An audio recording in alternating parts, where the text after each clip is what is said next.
好，各位朋友，大家好，鄭律師咁啊，歡迎翻到嚟呢個浪漫堂滑板工坊。咁今日咧，我哋又係介紹啲好嘢啊！今次咧，我哋都係介紹呢個玻璃纖維嘅花式板啊，咁啊就係呢個赤核極限第6代咁啊 CH Skateboard 嘅。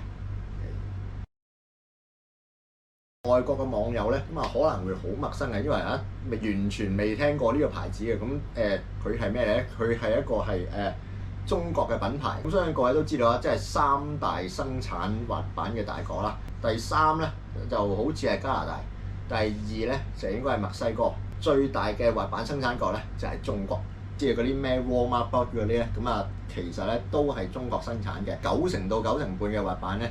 到而家都係會由呢個中國去生產嘅。咁中國嘅板咧就好似一個三角形咁啦，佢有大量即係 substandard 嘅板，但係咧佢都咧會做到一啲top quality 嘅板嘅。佢嘅生產人啦，咁啊都係踩板嘅，咁啊應該都係對滑板好有熱誠嘅。咁啊但係我手頭上嘅資料咧其實好少。江西嘅九江啦，咁啊我要抄翻個地圖佢喺邊度啦。佢咧都做過好多測試嘅，咁啊包括即係喺條橋上邊掟個 sledgehammer 落嚟，咁啊揼塊板啦，咁啊塊板啊彈起咗，但係冇爛到嘅。咁啊同埋即係好常見嗰啲，即係攞架車碌過去嗰啲測試咧，咁佢做完嗰啲測試咧，塊板都係捱得到喎，已經係第6代㗎啦，即係同呢個VX Flight Deck 嗰啲一樣咧，係有雙層玻璃纖維裏邊嘅。呢塊板最大嘅賣點係咩？超級平。上次我哋咧試過迪卡龍嗰款咧，咁啊450蚊港紙，咁啊即係圍翻大概50蚊美金。其實咧呢個咧已經係好平㗎啦。咁但係咧其實呢塊咧 CH 咧就更加平，即係278蚊人民幣，咁啊大概係300蚊港紙啦。38蚊美金。係唔係好神奇咧？即係點解啲廠會搬去中國嗰度做咧？就係因為咁因為佢哋嘅人工同埋物料咧都係比其他國家平嘅。咁啊嗰啲大廠咧全部都搬晒中國生產啦。呢塊板其實有一個好特別嘅賣點咧，就係佢夜光嘅。咁如果你攞佢嚟曬太陽或者你攞去照我哋嗰啲 fluorescent lamp 嘅話咧，咁咧佢係會吸咗紫外線嘅。咁去到黑嘅地方咧就佢會做翻呢個熒光嘅效果啦。同迪卡龍一樣啦，佢咧嗰個 size 咧係有限嘅。咁佢只係得2種尺寸嘅，咁就係8寸同埋8.25寸啦。齋測試就唔好玩嘅啦。咁今次咧我哋又嚟玩PK 比較啦，揾翻一塊真係非常近似嘅嚟做比較啦。咁就係Santa Cruz VX Everslick 8.25嘅，同佢度過晒所有嘅數據啦。咁其實咧兩塊板咧好接近嘅。咁個頭好似係一樣㗎啦。咁 VX 嗰個尾 kicktail 咧再長多少少咁，兩塊嗰個 wheel face 咧其實就非常之相似嘅，餅印一樣嘅。咁我就睇唔出有咩分別啦。咁wheel base 爭咗1/4寸啦。咁厚度兩塊一樣嘅。咁都係即係上完砂紙之後咧都係呢個9mm嘅。concave 咧CH 深好多嘅，咁去到10幾mm嘅 VX 咧，咁基本上係得9嘅啫。咁喺 CH 上邊咧，你會好感覺到嗰條邊嘅。喺 VX 咧，你係會感覺到係比較平嘅。我諗係一個 preference 嘅問題啦。重量咧由於我塊 VX 改咗版啦，咁我要扣翻啲 skid plate deck rail 燈咁嗰啲。咁其實咧做翻個 adjustment 之後咧，其實兩塊個重量咧就非常接近嘅。咁我就會當佢哋係一樣㗎啦。即係好唔好踩咧？未知嘅，因為我都係啱啱開箱啱先砌好嘅啫。見佢大部分嘅數值咧，其實咧就同呢個VX 好非常接近嘅。咁我相信咧兩塊嘅感覺應該就唔會差太遠嘅。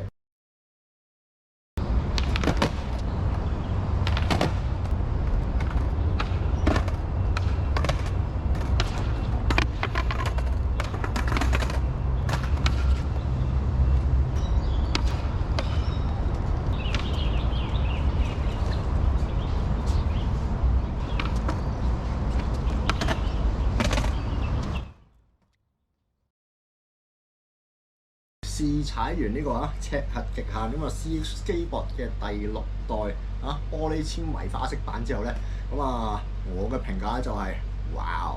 就咁由啲數值睇咧，咁其實咧佢同呢個Santa Cruz 嘅 VX 咧係幾接近嘅。佢 rear kicktail 嗰個 pocket 咧，嗰個 catch bucket 咧都幾深嘅，即係有少少上次迪卡龍 DK900嗰個咁嘅，即係但係佢呢個 balance 咧就做得好好多。pop 板嘅時候你就唔會覺得塊板個反應會太快或者太敏感嘅，操控咧依然係好好嘅。之前就比較擔心啦，即係你踩起上嚟嗰個即係兩邊個趌起咧會比較穩腳啦，但係咧踩上嚟咧其實就冇嘅，咁啱啱好嘅，咁反而咧就顯得VX 咧就有啲太過平添。其實咧我就中意佢呢一隻嘅 concave 咧就多過VX 咁嘅。最容易 notice 一樣嘢就係佢個 pop， 哇，好犀利，好清脆。即係如果你係一啲好注重呢個聽覺享受嘅嘢嘅，我會話你淨係買呢塊板翻嚟 pop 板都抵啊！就算我踩開嗰啲VX Flight Deck 咧，呢隻 CH6佢 pop 板嗰個聲咧係比起其他嗰啲更加清脆啊！咁即係由於塊 VX 即係我裝咗塊2mm skip plate 咧，咁有少少會影響到嘅。咁聽起上嚟都好清脆嘅，但係個聲會實啲，即係個 pitch 咧就冇CH 嗰啲咁高嘅。所以我會話即係喺 pop 板上邊咧 ，CH 咧暫時俾到即係咁多隻板裏邊最清脆嘅 pop 嘅。咁既然佢個聲咁靚，咁所以咧佢嗰個做 pop 嘅能力咧，亦都係首屈一指嘅。即係雖則呢塊板有好多優點啦，即係個 pop 又勁啦，又清脆啦，但係佢喺我心目中咧都未係完美嘅。pop 板 pop 起上嚟咧，就其實兩塊咧 pop 嗰個高度咧就唔係差得好遠嘅喎，即係嗰個分別咧係完全唔明顯嘅喎。咁有啲即係我自己做慣嘅招式，咁咩踩頭收板嗰啲，咦？你會發覺喂，點解呢塊板即係 pop 起上嚟？好似好多時會唔到咁嘅，即係結果咧我就又再度得詳細啲啦。咁結果咧我就發現咗個問題喺邊啦。滑板任何一個數值任何一個角度咧都有一個standard 㗎啦。佢呢個 kicktail 嗰個角度 standard 咧大概係向上翹起19度左右嘅。VX 咧佢係22度啊，其實係好深嘅。咁而呢一塊 CH 係幾多啊？16度。Kicktail 角度越平嘅時候咧，你 pop 板咧就越容易啊，因為佢快咧就會掂到個地下。你塊板跳起得快，咁但係可以做到嘅高度咧，其實就唔高嘅。Kicktail 嗰個 angle 係深嘅話咧，你要踩深啲先至做到個 pop，即係我呢啲咁嘅渣人咧，好多時咧就會 ghost pop 啦，即係踩落去咧未到頂咧就掃咗隻腳上去，即係做得到一個正常 pop 嘅時候，你個前 kicktail 咧咁兜起嘅角度咧係會大啲嘅，咁你隻前腳再掃上去嘅，再平翻塊板嘅時候，你所得出嚟嘅高度咧係會比起呢個前 kicktail 咧高嘅。咁呢樣嘢咧如果再有問題嘅話，你可以睇翻我另一條片啦 ，high trucks low trucks 嗰個問題啦，唔解釋得太多。kicktail 嘅深淺即係間廠唔同嘅，都睇個人喜好嘅咧，其實幾可惜嘅。咁因為當你塊板你個 pop 做得咁靚，你個彈性做得咁好嘅時候，發揮唔晒佢嗰個極限咯。就好似一架跑車，你個引擎扭力好大嘅，但係你同佢裝4個好細嘅轆上去，咁你所有嘅動力咧就去晒個扭力嗰度咧，就唔係去晒個速度嗰度啦，未能夠物盡其用。即係我咧就覺得幾可惜嘅。即係如果可以改動嘅話，我就比較想去做翻一個即係19度甚至以上嘅kicktail 啦，嗰啲咩 progressive kicktail 嘅即係個角度慢慢深上去嗰啲。幾羨慕即係國內嗰啲板友嘅，咁即係以我所知啦，佢哋通常咧就會喺嗰啲廣場嗰度踩啦。咁廣場嗰啲地又平，又話地方又大，就唔似香港嗰啲路咩一岩一忽連個板牆咧都係一岩一忽嘅。佢哋都當然有自己嘅問題啦，即係嗰個照明嘅問題啦，幾暗下嘅。咁所以咧佢哋自己都諗到啲方法嗰啲咩熒光板啊、熒光碌啊，咁啊我諗呢樣嘢對於佢哋好緊要啲啦。好得意嘅，佢係買板咧就送咗一個熒光臂箍啊，即係等你咧喺黑暗中踩板咧有人會見到你啊！即係可能我太過夜先試啦，即係塊板吸完啲光之後咧，基本上我未踩佢已經散發晒出嚟，咁所以當我試板嗰陣時候咧，基本上咧佢發得出嚟嘅光咧就好少嘅。對在我自己嗰塊 CX 咧，我仲要自己裝嗰啲燈落去添，咁一比較起呢個用電嘅 LED 燈咧，咁嗰個差距咧就真係變咗超級明顯啦。咁呢個非戰之罪嚟嘅，咁即係冇人會喺塊花板上面裝咁多奇怪嘅燈㗎嘛，黐線嘅咩？即係比較可惜嘅就係呢個熒光效果啦，即係喺實際嘅情況就比較難發揮嗰個作用啦，即係可能佢嗰種熒光板屋咧會好少少啦。整體嚟講咧，呢一塊板咧，我係覺得超值嘅。佢踩起上嚟咧，同呢個 Santa Cruz VX 嘅 Flight Deck 嗰啲咧，唔係太大分別。各種嘅粗豪性啊，嗰個 balance 咧，其實我覺得做得好好嘅。咁尤其是佢呢個價錢300蚊港紙啊，300零蚊港紙啊，基本上係半塊嘅Flight Deck 同埋 VX 都買唔到嘅。咁所以啦，性價比嚟講就絕對比起外國嗰啲高級版咧更加超值嘅。唯一比較可惜咧，佢得2個 size 啦，咁8寸同埋8.25啦。即係我都明嘅，一間細廠咧就好難同嗰啲大廠去比較嘅。咁所以啦，呢一個價錢可以做到呢個 quality 咧，我覺得好犀利咯，非常之超值咯。但係其實我覺得幾可惜嘅，咁因為咧呢塊板咧，你只會喺淘寶嗰度買到啊。我問過佢啦，佢哋咧有冇網頁？佢哋係冇網頁嘅。外國嘅朋友，如果你想買嚟試咧，基本上你係買唔到嘅，你係要即係透過我哋呢啲咩香港人啊、中國人啊先至買得到嘅。作為一間廠，你喺淘寶試業咧，我覺得 OK 嘅。喺紅色中國裏邊有幾多人踩滑板咧？因為始終滑板呢樣嘢對於佢哋，即係對於佢哋嚟講都係一個昂貴嘅玩意啦。即係人均嗰個購買能力啦。香港人嘅購買能力咧，基本上咧就同美國人一樣嘅。咁但係啦，即係中國紅色中國嘅人咧，佢嗰個平均嘅購買能力咧依然係低嘅。起碼都仲有幾倍差距㗎啦。我買嗰陣時基本上諗都唔使諗個價錢，一聲就買咗㗎啦。咁但係中國大陸嗰個市場咧，好多人咧都係需要諗清楚咧，即係先至會買嘅。因為對於佢哋嚟講都唔係一個平價嘅開銷嘅。即係除咗板之後，你仲有嗰啲trucks 轆riser 各式各樣嘅配件㗎嘛。即係我希望佢哋咧跳出個場外邊，即係面向世界。如果將佢嘅 product 擺上即係 Amazon 嗰啲啦，咁我相信咧，你雙倍價錢咧都可以大賣嘅。